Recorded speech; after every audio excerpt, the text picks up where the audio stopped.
Before we kick off, I'd just like to acknowledge that I'm sitting in Wadawurrung country. That's traditional owners of our lands that we live and operate on and certainly do business in, and pay our respects to elders past, present and emerging. And a big warm welcome to Francis Wong, who's joined us. I think you're in Adelaide, aren't you, Francis? You're Yes, in I am Australia at the today. moment. Good, Sometimes I just good. wonder where I am sometimes, traveling around. A man who spends more days away from home than on home country, I think. But great opportunity to have a little bit of a chat, a bit of an intimate chat with someone who we've been doing quite a lot of work with lately. And I thought we might start with I'll give a little bit of context. Known Francis for a few years now, and we've done some really great things together, some great activities, traveled a few places, etc. But Francis, I might just let you give a quick intro into what you're involved in at the moment, because you wear many hats and you've had many in your life and your career as well. Just as a quick little intro, and then we're going to get started into some really interesting discussion. Okay, Jeremy, first of all, good afternoon to all the viewers.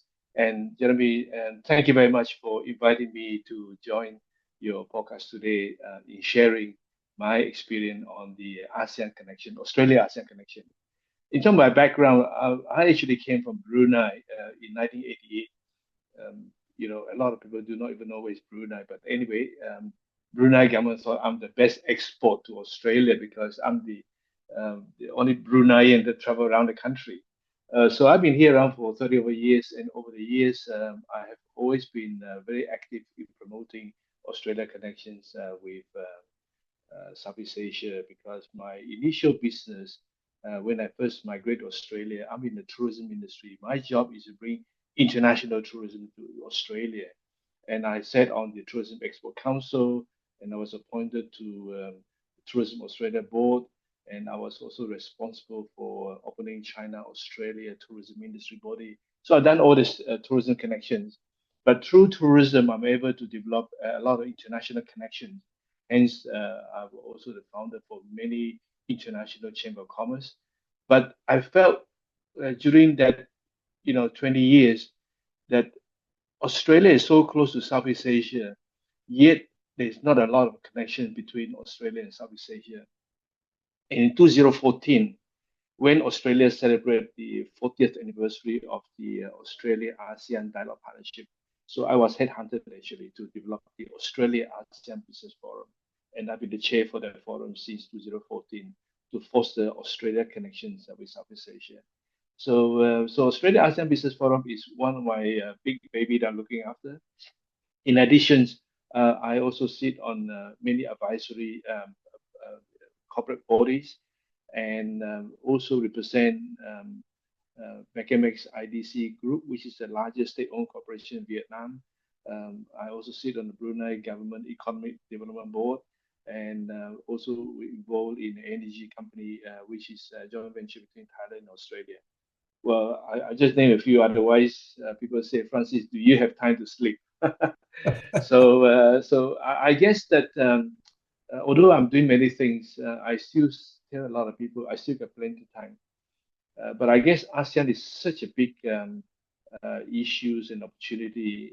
I thought I want to spend a bit more time in this particular region. I think, Jeremy, I mentioned to you before, I'm not good at fishing and golfing, so I thought I'd devote my energy in bringing connection, putting deals together, connecting people between Australia and ASEAN. As you weigh the ASEAN, there's 11 countries, and Australia got so many different states. So part of my job is to know everybody important in ASEAN regions, in the country, from government to private sector. And within Australia, I need to know all the state, business, government, and the private sector. So it's a big, interesting role that I'm holding. And I must say, I enjoy what I'm doing because year by year it's getting easier and easier, because my database and network is really so valuable that I thought this is definitely what I can give to the country, because Australia been very good to me. I also call this my national service too. I thought that might be a good introduction, Jeremy. That's a good intro, Francis, and I'm glad you haven't gone through everything you do, because then we'll be running out of time and we'd all have to log off and go get lunch. But just to set the scene, because we've had a few people just join in the last few minutes as well. So Today, I'm really keen to get Francis's perspective from a global and geopolitical perspective. Where does Southeast Asia sit as an opportunity and or a challenge with Australia? Because we hear a lot about doing business overseas, internationally. We hear a lot about investment that we can potentially look at, and we're going to start with a bit of a macro level. He and I might share a couple of examples of what's already working as well, and I'll touch on the Geelong Business Launchpad, which is such an important program that the Geelong Chamber is doing with state government here and through Regional Development Victoria. And then we'll get into some really specific opportunities, and we're actually open to questions in the chat anytime. So if you've got a question on what we're currently talking about, pop it in there and we'll grab it, or we can address some other stuff later. But Francis, without getting too hung up on Middle East wars and other supply chain issues, etc., what's happening in that sphere of ASEAN network, Southeast Asia, and where the relationship with Australia sits from your perspective, and sitting across both government and private sector, what's the condition right now? What are you seeing?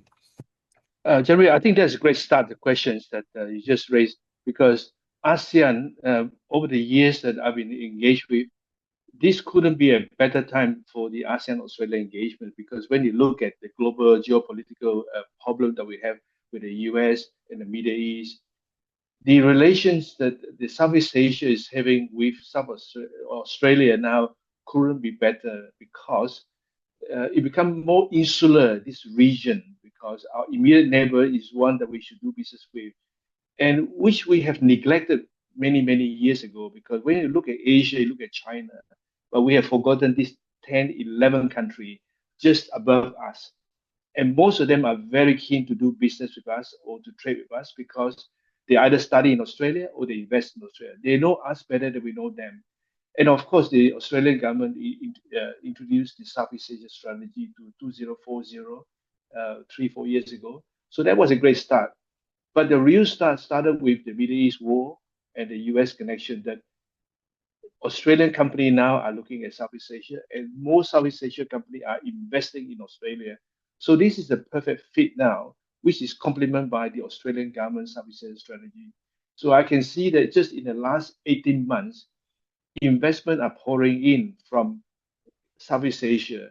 It's very noticeable from countries like even like Cambodia, Vietnam, Laos. They're all investing in Australia, including Indonesia. So I think with the population of 680 million, our second largest trading partner, this is the perfect timing for us to really be more proactive, because most of the Southeast Asia countries think that we are not very interested in them. And I think that's something which is challenging for even Australia to work very hard with the new teams, the missions going on. So I think the timing is good. The political issues has given us Australia a better sort of a opportunity to really capitalize on that zone that we are in now. And I'm just gonna highlight that Southeast Asia 2040 strategy. I was at the ASEAN Business Forum last year in August, and the international people that we met there quite literally use it as a blueprint. They've got the strategy between Australia and Southeast Asia, and they've got key prioritized industries. For example, it might be in some of that clean energy and environment side, and they actually use that as a way of getting into the Australian market and opportunities. You mentioned before, Francis, that a lot of the Southeast Asian network know Australia a lot better than we know them. And is that an opportunity? I don't want to say it's a hurdle, because everyone on this call can Well, figure out how they want yeah. to, figure out what they do with that. But when there's, I suppose, more of a one-sided appetite, is that perhaps a great place to start? Is to actually just have a look at what there is, because we had some businesses come up saying this is the Southeast Asia 2040 strategy from the Australian government. These are the industries we're working in, and there's universities and there's funding and there's private sector that are all doing the same thing in that space. It seems quite easy, but is it just a lack of effort sometimes, do you think? Mm, mm, mm. So it's interesting because there's a disconnect between the wants and the need. Definitely, the Southeast Asia investors or businesses are very keen to engage. But when they arrive in Australia, they have problem of engaging who are the right partner to work with. So very often they work with the you know the countrymen or women's asking help, but many of them do not have mainstream connections. So they end up buying things or investing which are not really the right connect.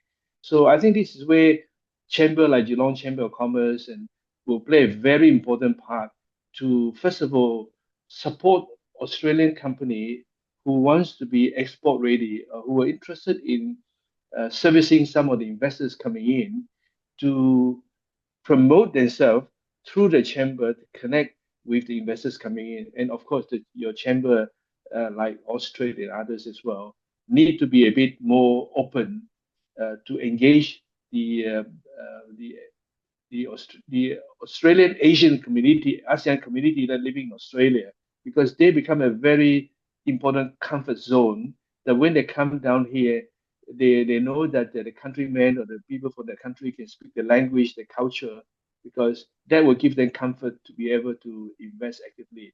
And I can see this is a very important step rather than just sending them overseas and follow the strategy and start chasing Mm. business. You don't know where to start because many of them are already in Australia. They're coming to Australia, kids studying here. How do you catch them? And I think that's one question nobody raised up. How do you tap into those investors who are actually coming to town all the time? Because for them, they don't have a door to open as well. No, that's a good point. And just before we go into some more specific areas, I'll just give everyone a quick 101 on what the Geelong Business Launchpad is. So, Lisa Petrie from Regional Development Victoria is representative here. And so the Geelong Chamber of Commerce is now working with Regional Development Victoria, Invest Victoria, Global Victoria, Innovation Victoria, Austrade, and there's other stakeholders, including City of Greater Geelong, etc.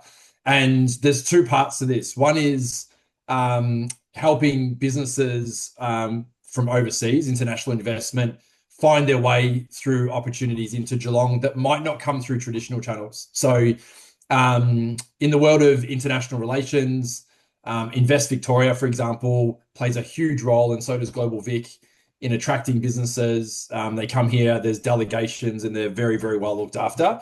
There's also a network of businesses that just want to deal one-on-one and direct. And what we've done through this program, which is funded through state government, is become an amplifier of what's already available. So the chamber is reaching out through people like Francis and his network and other networks that the chamber's been able to establish over a period of a few years now, and invite those business people to come in without waiting for an official delegation. Or where, as Francis says, it's so common to meet successful people who have got their children studying here, and the preference is always Victoria. It's Melbourne and Geelong. And so they're coming out to visit their children 4, 5, 6 times a year, and we can tap into that market. And we're averaging a visit every 1 to 2 weeks from some of these networks at the moment. So the business launchpad is definitely designed to attract more business into Geelong. And there's some people on this call that we've introduced some opportunities to that are working with some international parties on bridging those gaps. The other side to that coin is helping businesses grow into new markets. And it's really important that we just become an amplifier. There's so many different programs through Austrade and even Vic government have got these incredible support mechanisms. But sometimes they don't reach, down to the last person. And that's the role that Chamber's playing, is just to really leverage that. So there's a lot of proactive work. So that's the business launchpad. Francis, I'm really keen for you to perhaps have a chat to us about some of the prioritized industries Yep. and Okay. where you're seeing some of the investment flow. Because Okay.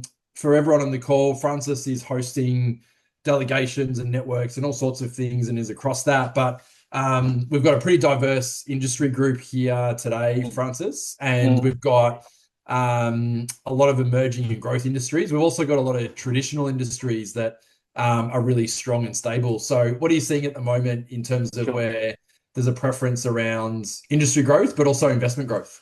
Okay. Jeremy, before I go into the key sectors, can I just share with you in terms when you mentioned about regional Australia like Geelong? I found that in the last couple of years that there's a tendency that a lot of Southeast Asia investors, when they come in, they know the capital city. I can see there's a trend going down to regional Australia, not just in Victoria, in all the other states as well. So I was in Melbourne about a couple of weeks ago. So I traveled to the region as well. So there's a lot of requests from overseas to go to the region. So I think that's definitely a trend now because they know that the capital cities are very busy, very expensive now. They're looking at regional Australia. So the key sectors which Southeast Asia country are very interested in Australia, they look at Australia as a strength, will be very much top on the list, will be anything to do with renewable energy, green economy, circular economy are very big because they see that we are a very smart nation. We are very conscious about ESG. So that's definitely very big. And many of our universities has got very good technology in that. AI and digital economy, especially this is a very topical subject now, and we definitely getting a lot of attention. I was talking to you, Jeremy, earlier on. I had a request from ASEAN leaders say, can you get somebody who are good in AI because Australia produce a lot of unicorn company in that sector. The other areas, of course, might help certain organization will be critical mineral and critical mineral processing are definitely one that there is a lot of interest. Australia is also known for advanced manufacturing as well. So, as you know, that many of Southeast Asia countries are very much into manufacturing, but they really need to move out the supply chain to Industry 4.0 and how they can use AI in manufacturing. So they are trying to look at Australian company to partner with them to form joint venture or invest in Australia. I know that there's quite a few Singaporean, Malaysian, Thai, Philippine company already doing joint venture with Australian companies so that they could learn and also look at technology transfer to expand in the respective country. The other areas which is we are very good and which attract a lot of attention in the ASEAN region is agriculture, food security, and ag tech. So this is one that we are very good at because I think we are exporting a lot of our services up to the marketplace. And the Australian government and through Australian CSRO are doing a lot of work in many of the Southeast Asia countries, especially in the Mekong sub-region in the region. The one of the area that I think Australia will do well without going high tech will be very much in the human capital space, skill training. Our universities are doing very well. Most of the university are moving out from just getting students to come and study here, but they were moving into skill training and setting up campuses or doing collaborations with training center in Asia. Other areas, of course, health, biotech, we are very good because after COVID, most of the Southeast Asia government are investing a lot in the health, trying to advance the medical services and the medical center, including setting up cancer center as well. So we have a lot of Australian medical firm going up to Southeast Asia to advance or enhance the medical services over there. And the last and most important one is we are very good in the providing professional services to many of the Southeast Asia countries in R&D, legal services, and many other areas that could help them to upskill the national. So you can see that we have a big list, and many of these big lists are very complementary to the needs of the Southeast Asia country. And this is also in the Southeast Asia 2040 strategy too. Francis, we've spoken a lot about the synergies. It's we don't talk about third world countries. We've got developing nations, but there's so many in the ASEAN network that are fast developing, right? Where yes. If you go to some of these countries 6 months in between, sometimes the cityscapes look different. I think I should say in the first place that we must not treat ASEAN as one block because ASEAN 11 countries has got 11 different cultures, economies, speeds, and I think we have got to be mindful that it is not one block, it's not just one approach, it's different approach altogether. Mm.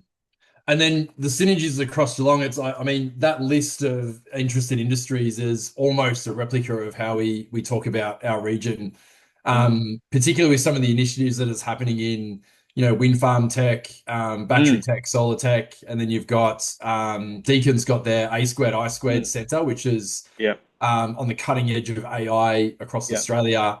The agri side, it speaks for itself. Mm. We've got quite a lot of emerging agri businesses that are involved in land surveying and technology, but also Geelong's still got that agricultural land industry that a lot of other places around Australia doesn't necessarily have.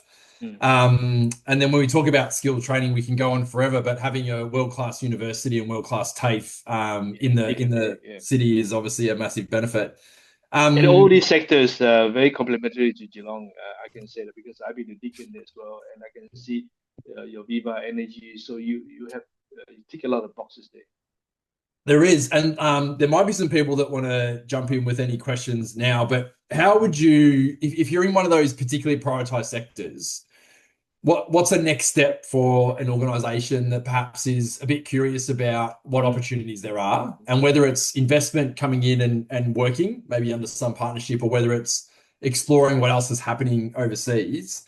Yeah. What's a typical approach, do you think, for someone to start getting involved on that kind of journey? I think if the first step is just to review yourself whether you are ready to go overseas to form joint venture with other people or other people to buy into your business. I think that's the first assessment.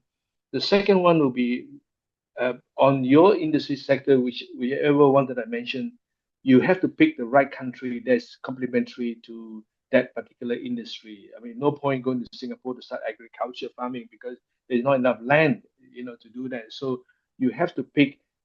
If it's renewable energy, you might pick in some of the Mekong sub-regions, whereby like Vietnam, Laos, Cambodia, whereby they need a lot of energy, and also there's a lot of infrastructure work to be done there as well. So if it's digital, you can work across Singapore, Malaysia, Indonesia. So you got to pick the right country that matches with your services and product.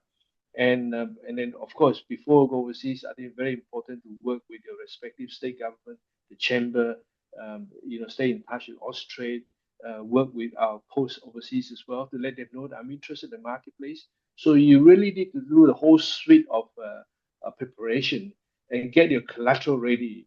Very often, our Australian delegates, when they go overseas, they don't have proper collateral. When they do not have proper collateral, the your partner in Asia will say, that is your reflection of the company, and they will be very um, politely won't say no to you, but you find that you're wasting their time as well. So I think Yeah. you got to really prepare with the right collateral to get to the marketplace. So a lot of homework needs to be done before you rush to the marketplace. It sounds a little bit basic, Francis, but I think it's probably worth just touching on. And I got caught out a few years ago not having the right amount of business cards. It starts with business cards, but it's important, isn't it? It's Yeah, I different ways of never doing I business. never leave home any days, even in Australia, without my name card wallet. It's almost as important as my mobile phone. I And can it's say. not just the business cards. It's, as you say, it's some of that marketing material. It's company Yes, yeah, profiles. collateral. Yes, And then there's still a lot of the relationship first, human connection. And, very important. we often get asked before anyone's interested in any particular deals or commercial chats, they want to see a profile, a bio of someone, figure out who Yes. they are and where they come from. Mm. Um, how do we position perhaps Geelong and some of the incredible people that are driving, these businesses to take advantage of that? And is it as simple as having to be in the right rooms in the right places, or are there some other ways that you think perhaps we can use a competitive advantage? I think Geelong has a good profile. That's very important because you have good universities, you get energy sectors, and you're very close to Melbourne City. And I think Geelong should be promoted as a greater Melbourne. I think that as a gateway, because Victoria now attract a lot of international visitors, also a lot of students plus investors coming in because they see that as middle between Sydney, Brisbane, and Adelaide, and the other west part. So your air accessibility is very important because you have a lot of international flight coming in and out, and international air services are very important as business people when they want to develop any business is to make sure that the first of all accessibility. Second is the shipments and transportations of whatever goods that they have got.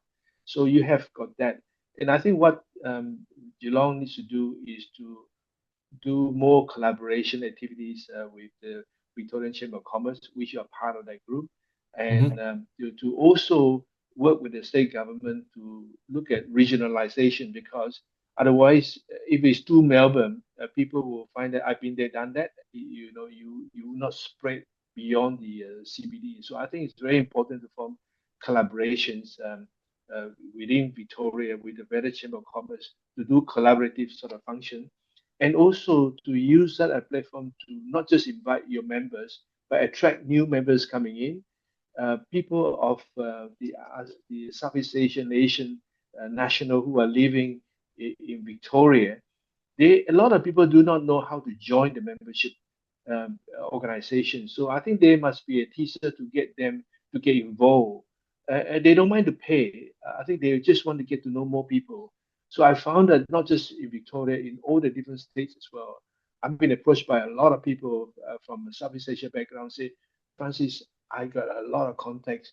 I got investors coming in, but I can't get into the door of any state government. Most of the door are locked unless I got appointment. And who do I talk to? So I think this is quite a common issue that there is no open door opportunity for them to get more information. If they do find a phone number, they have to go through many loops before they can even get information.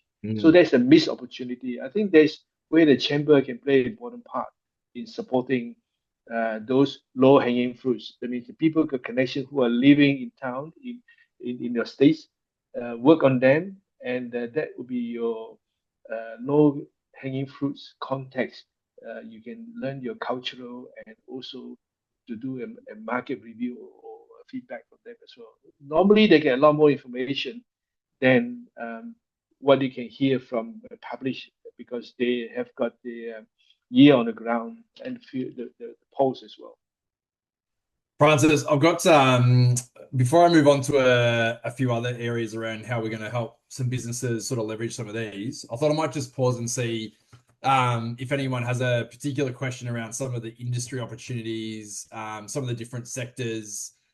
Francis is a wealth of knowledge across where some of that interest is and providing some context. So I'm happy to leave it open if someone wants to have a question posed to Francis. Give me an easy one. Ah, well, someone might have to be brave first, Francis. We'll see.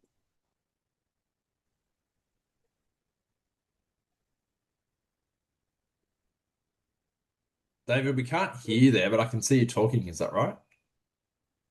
Jeremy, you might pick out a question and repeat that maybe. Otherwise, pop it in the chat, David. That's good. Because Francis, it's a pretty specific question. Mm, There's different appetites from different nations mm, around whether they would like businesses to come and help build their economy. So they're looking for investment, say from Australia, and yeah. manufacture overseas, help invest, versus those that are looking for more capability building as well. Sure. Are there any particular preferences from different nations, or is that just really it's just a preference based on different segments? Because there are some nations that are trying to build their own economy and Mm, sort of leverage, Australian IP and that sort of stuff, mm. versus other countries that are trying to find something that might be, say, world best class, and then they're trying to create more joint venture relationships. Have you seen any evidence across some of the different nations on that? Oh yeah, definitely. Again, that the different nations and different industry sector as well. So I mean, I just give you a very simple one, which is latest member of ASEAN, which is Timor-Leste. Timor-Leste, for example, is very new. A lot of infrastructure need to be supported.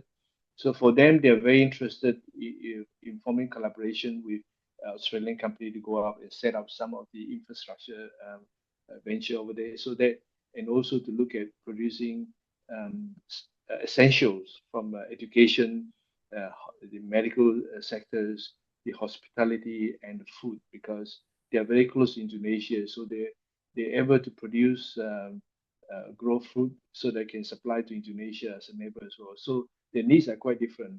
While I think in the whole ASEAN 11 country, we have to divide that into maybe 3 or 4 sub-zone actually. Once you understand that the 11 country are in a different zone, then you can understand where you should start out with. So if you look at advanced country like Singapore, Malaysia, those countries, they're more sophisticated. So you can look at professional services.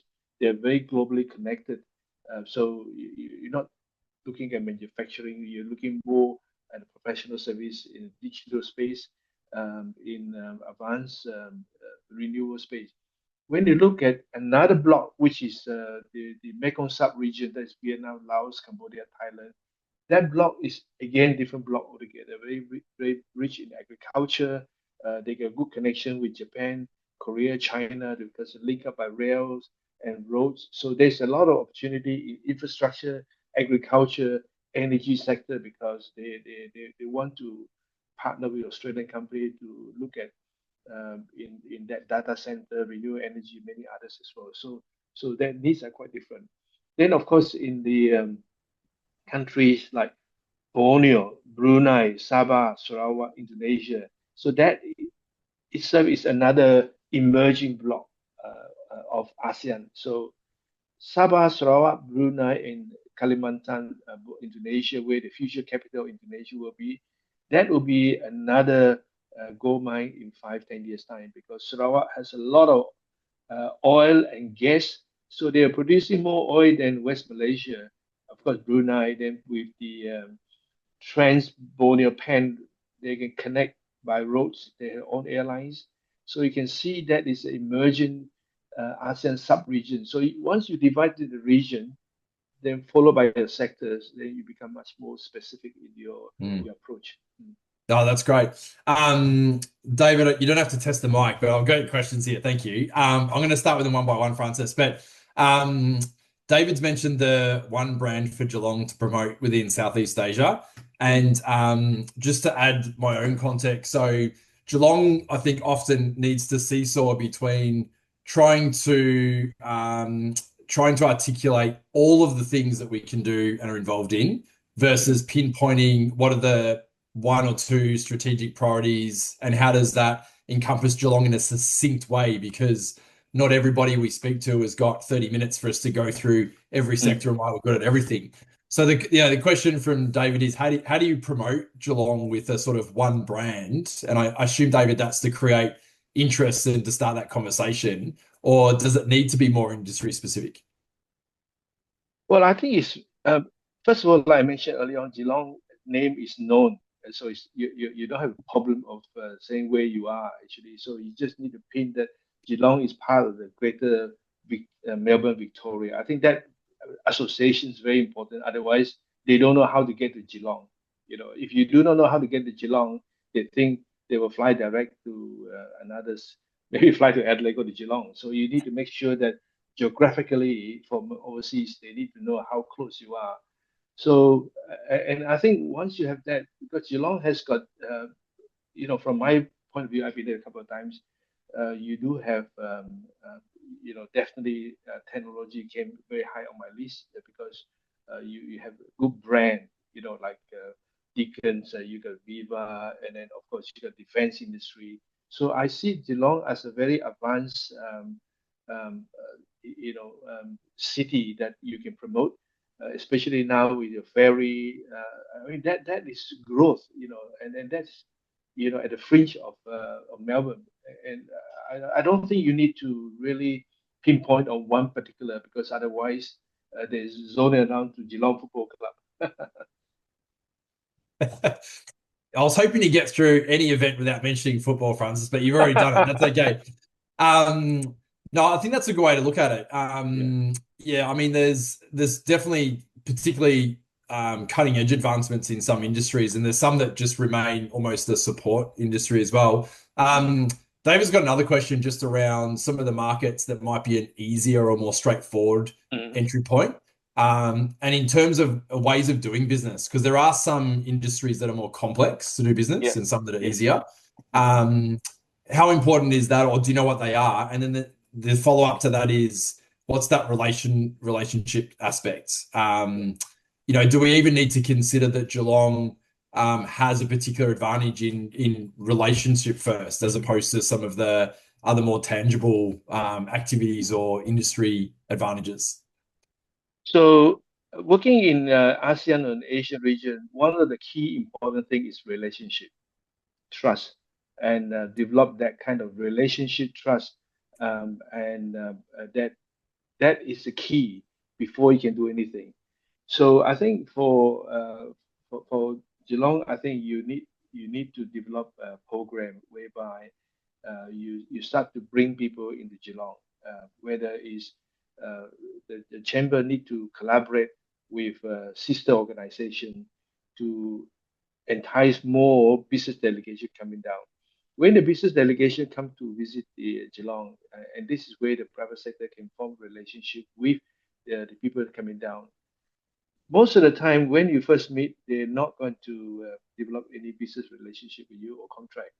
They just want to find out whether I can get along with that person or this industry sectors that he's doing. You don't have to be very big because most of them just want to develop the relationship with the person they like. And you find that most of the time, many of the project in Asia, I just sometimes just wonder and say, how did this guy want a contract? He's not big enough, but he managed to sign up with deal with some big corporation. And eventually, when you deeper inside, it's a relationship they built, and over many coffees and drinks, they develop friendship. They help each other to develop that. And I think this is where it's very hard for me to explain to a lot of Australians. Say, build relationship, but for them it's more like selling my company first, selling my product.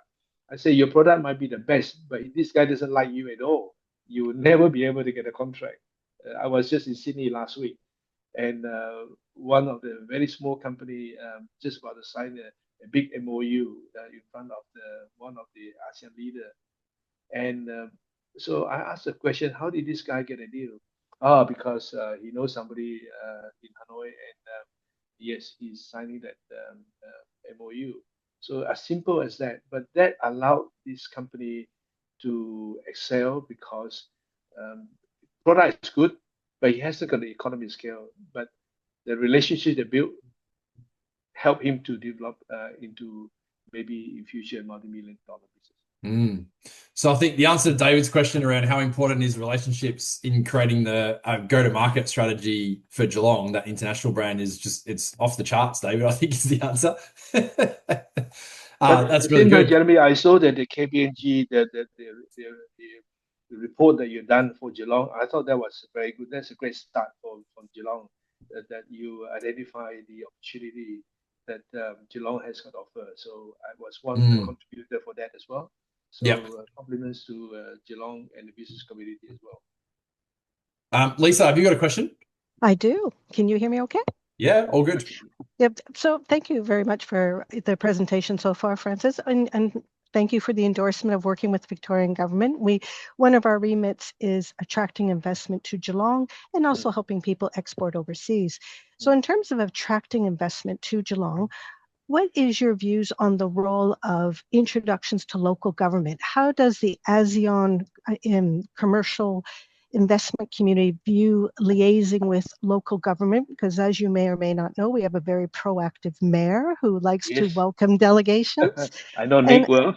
yeah, and so I just want to Yeah. see your views on that. Yeah, Lisa, thank you very much for the question. That's a very important question, and I think that's a very important observation that most Asians respect government.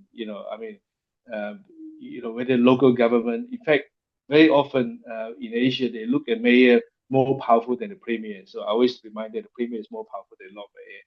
But I think the council, every council, whether it's regional council or capital city council, they are very important. In fact, they are the grassroots, because many of the councillors come from different ethnic backgrounds, so they can be very important conduit.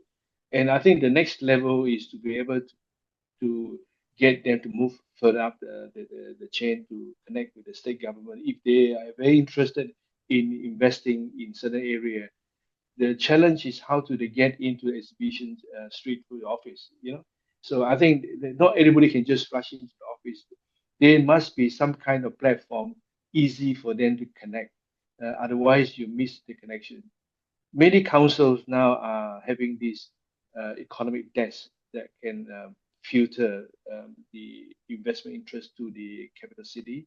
And I think the local council should support the state government more, and that also link up to the overseas state office to make sure that if there is such an inquiry coming through, that they must be able to share and to support them. So to make that overseas investors or visitors coming down here has interest and much more easier rather than go around the loop of talking to various people, because every department can be quite confusing to be able to navigate to get the right information. So that could be one of the hurdles that I hear all the time in various states, actually. Yeah, that's good, Francis. It's Thank you. the collaboration and the right people at the right time. That's what we're hearing, and that's what the Launchpad is doing. It's bringing together. We've had an investor recently come in. That's the first option was to go to council because they needed to talk about particular permits and planning and other stuff. And then for other investors, it's getting some other things right before they get down to that path.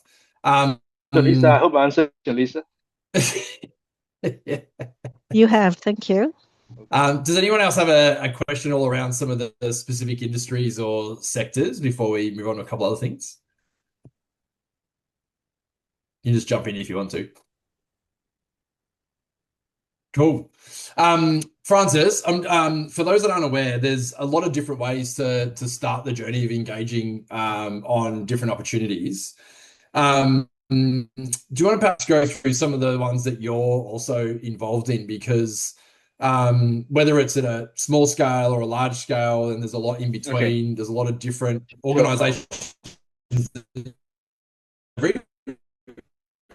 A bit of what's the fuel for everyone? Maybe the nearest one happening. Yeah. So on the 10th of August, Vietnam is bringing a big delegations from Vietnam to New South Wales and camp the leader plus many senior ministers from various industry sectors, about 100 over delegates coming down.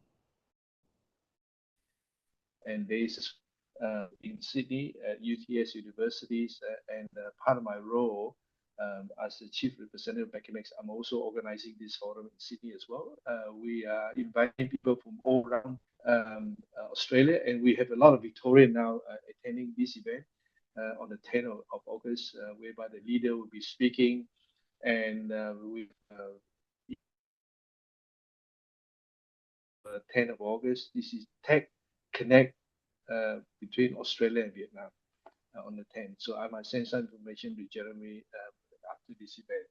The second one, which I'm hosting, will be on the 29th, 30th of October, the Australia ASEAN Forum. So this is the 12th Australia ASEAN Forum. And we did one in Melbourne 2022, then we went 23, 24 in Sydney, and 25, 26 is in Adelaide. So 29th, 30th, Australia ASEAN Business Forum. This forum here, we will have a very strong focus on energy security, especially what's happening around the world, AI, digital economy, human capital, skill training, agri, food security, as well as trade investment. So we expect about 700-800 people attending. We have many speakers from Southeast Asia coming, and we got quite a few speakers from Victoria coming as well. So if you're interested in joining, I'll be sending the link to Jeremy and Fiona later on. So I look forward to welcome you, and all the ASEAN ambassadors, head of mission will be attending as well. We have the ASEAN Secretary General attending, so you can learn a lot from that session. Two key messages that the ASEAN Secretary General will convey at this forum will be the ASEAN Energy Grid, to talk about how they connect all the ASEAN countries in the energy sector. The other one is the ASEAN Digital framework whereby, if you connect with one of the ASEAN country in the digital economy space, you're able to link them up with other countries. So there we get people coming down to share the ASEAN digital roadmap. So it's fantastic to have the ASEAN Secretary General coming down as my guest on the 29th, 30th of September. And there's a gala dinner as well.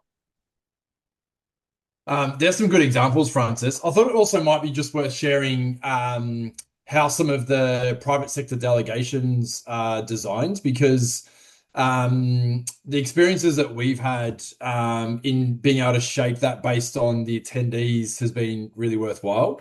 There's more effort. This takes a lot of resourcing, a lot of effort, but the Geelong Chamber is looking at putting together some options for potentially later this year. And it can be very much organically grown, and the program itself can be specifically designed for the business interest, can't it? And there's no better example of, who helps connect those than yourself. Do you want to maybe just explain, for those that haven't been involved in something like that, what that process might look like? Because we've got an opportunity to pretty much self-design what it is that we need to do, don't we?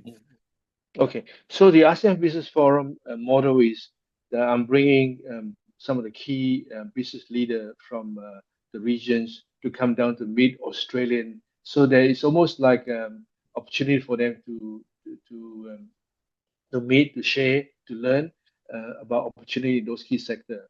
So Geelong, you could also be doing such an event, but you don't have to be of our scale to bring all the 11 countries coming down. You could target maybe 4 of the Southeast Asia countries to come down to Geelong. You can do an event whereby you target key leaders, invite. We can work together with you guys as well.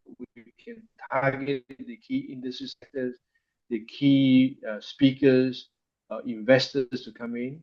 And then you invite members, and maybe for the Greater Victoria state as well. And then you can share with them in terms of, from the state's perspective, first of all the state, then you go down to the region, then you can go to the sector. Because it's a smaller group, maybe 200 or 300, you can also look at breakout roundtables as well. And I think this is where they go specific in energy, specific on the clean economy, and other sectors, human capital, skill training, working with Deakin University. Then you could have another one which is on because you got Avalon Airport, you got the ferry. So you talk about logistics. So logistics is very important strength for Geelong too. So that could be 4 of the breakout that you could do to position Geelong at that Geelong, ASEAN forum. Or Southeast Asia. Glad we're recording this, Francis, because we might just use that as a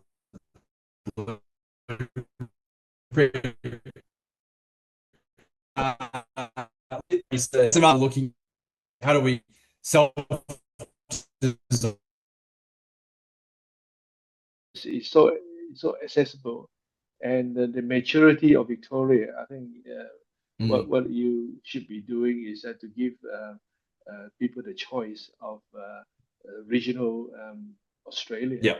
And you will do well because you're not that far away. No, that's great. I think you already know Tony Costa, Francis, but I'll just read out his question because this comes up pretty often. So this is more around businesses in that renewables, circular economy, energy, ESG side of things, but also more generally, what's the appetite and how do you position, say, some of the IP and knowledge that Australia has to offer versus manufactured products for export? And that's probably more so, I know Tony and certainly some other business owners and leaders that we've introduced into different opportunities can see that there's this easy way for Australian organisations to know how to help and have world best class practices and methodologies and IP and knowledge to offer. But sometimes there's a bit of a disconnect between a country that's just looking for a cheap product to do something and not necessarily leaning into the investment of the IP and the knowledge. How do you tackle something like that where you've got so much to give, where you can literally help say, a developing nation grow or do something better? And is there a particular approach that works in having that conversation? I think this is quite a common issue, in the early stage. And over the years, I can see that every of the ASEAN country, they have different economy speed as well. And they realize that they have to be international and they have to comply with many legal sort of obligations. And more countries now are very particular about the IP protections when they have collaborations. The legal framework are definitely much more rigid in terms of to making sure that they attract investment coming in. So they're work in progress, definitely, but it definitely is not hit and run and hijack because the government want to develop a good reputation, first of all, in that space. Second thing, they also want to get rid of corruptions. And many countries are doing that, and they counterfeit the whole lot. So those are really great transitional changes that I can see happening. But again, the legal framework are definitely are in place to be able to be observed. But I would strongly suggest that you pick the right partners as well. You can tell very quickly when somebody who can tell you that I got a lot of connections, I have a lot of capability doing a lot of things, but they cannot produce you any substance to back up their substantial sort of promises. Stay away. Some good treats there as well, Francis.